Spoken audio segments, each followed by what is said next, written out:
When I was in 5th grade, my family lived in a trailer park in Maryland, which is the opposite of Downton Abbey. I didn't want to break the pattern, you guys. That's the first one.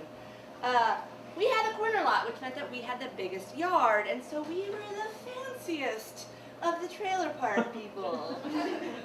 Square footage-wise, everything else about us was pretty white trashy, except our literacy.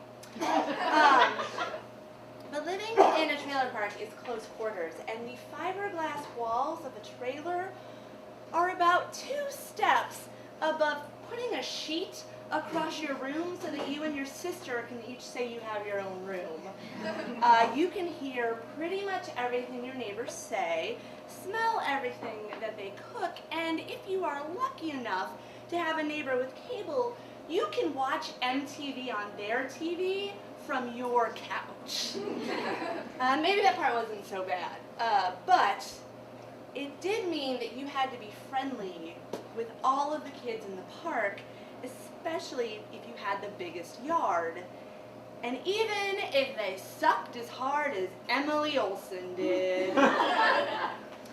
Emily Olsen was in 4th grade and 5'4", which is taller than the adult me and a good 6 inches on the 5th grade me. She had lived in the park her entire life, and we moved there halfway through the school year. We met for the first time at the bus stop. My family had moved around a lot, so I knew how to be a new kid. I was in my 5th elementary school. And when you are a short, chubby, smart kid, you don't make a splash. It's not like prison where you go in the first day and beat up the biggest guy. No, you keep your head down, wait for the teacher to figure out you should be in the gifted program, and then you go find safety with your fellow nerds. That's what I was doing. I was keeping my head down. Unfortunately, it was in a book. The Bully's Catnip. Emily stood over me, asked my name, and what I was doing there. I said, I'm Kendra, and I'm waiting for the bus. She said, oh my God, what's wrong with the way you talk? Are you retarded or something?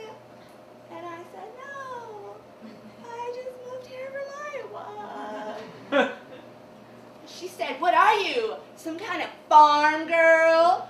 Farm girl, why are you reading a book, farm girl? With that, she knocked my copy of Little House on the Prairie out of my hands. From that moment on, she took every opportunity to point out the worn spots in my Goodwill clothes. Hello, we lived in a trailer park, we were all poor. She announced to the entire bus that I liked Chad Peterson. How did she know? Because I never told anybody. And if she saw me in the hall at school, she would chant, farm girl, farm girl. And if she was feeling really clever, she would make pig noises as I passed her. Now, I'm sure that Emily Olsen had a rough family life and deep-seated insecurities that made her lash out, and maybe all she needed was a hug. But my family was pretty terrible too, and I didn't bully people. I handled it like a normal person. I spent hours alone in my room listening to music, reading, playing solitaire, and then I became a depressed teen. All right? Besides, no one gives a shit less about child psychology than a bullied 5th grader. The only good thing about Emily Olsen was that it gave me something in common with Laura Ingalls Wilder. But while Nellie Olsen was a snotty rich girl with a sharp-tongued, haughty laugh and golden curls, my Oceanic tormentor was a mulleted junior linebacker with an overbite. Basically, what I'm saying is that to this day, Emily Olsen can F herself. Hard. bunch of kids were playing in my yard. My yard. We had a perfectly nice game of freeze tag going when Emily started yelling at Jennifer Brown for picking up Emily's 4-year-old brother and spinning him around rather than just tagging him. And when you live on top of each other, lines regarding family can get drawn pretty quickly. And I could understand Emily getting protective of her little brother, but what I couldn't understand was her saying, "Stop touching my brother, you ugly bitch!" Which didn't even make sense because Jennifer Brown was way prettier than Emily Olsen any day. But I let it slide because it was almost time to go home for dinner, even though Aunt Jennifer was crying a little bit. What I did not let slide was when Emily picked up my 4-year-old little brother and sat him on her lap at our picnic table, just to be a dick. I am the oldest of 4 in an abusive alcoholic home. When you spend at least one night a week huddled under covers with your siblings trying not to listen to fighting, you develop a certain urge to protect each other, especially the youngest and the smallest. And there was nothing I could do to prevent the adult in my home from bullying my little brother, but I sure as shit was not going to let Emily Olsen start doing it. That, especially not right after she yelled at someone for playing with her little brother, because that just made her a hypocrite. And yeah, I knew that word in 5th grade because I read. She was a hypocrite like my dad, who went to church every Sunday but got drunk every other night of the week. Seeing my brother on her lap was offensive to me on every level.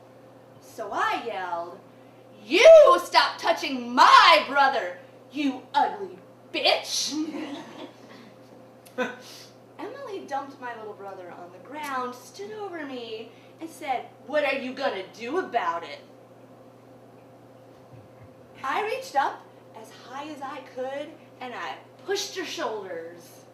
"Ooh, little girl wants to fight?" I said, "Bring it." Yes, I totally did not say bring it. Not even remotely that cool, but that was the subtext of what I did say. We started pushing each other around the yard, and every time I pushed her back harder, she looked a little scared. Because here's something that tall people will never understand. While you may never need to keep a step stool in your kitchen, something you will never be is scrappy. And in a trailer park yard fight, you always pick the scrappy kid. We've been around my yard a couple of times, just pushing back and forth, when I realized I had started something that was going to take forever. Now this girl was violating 2 things that to this day I still hold very dear: my sense of fairness and efficiency. So I open hand slapped her in the face.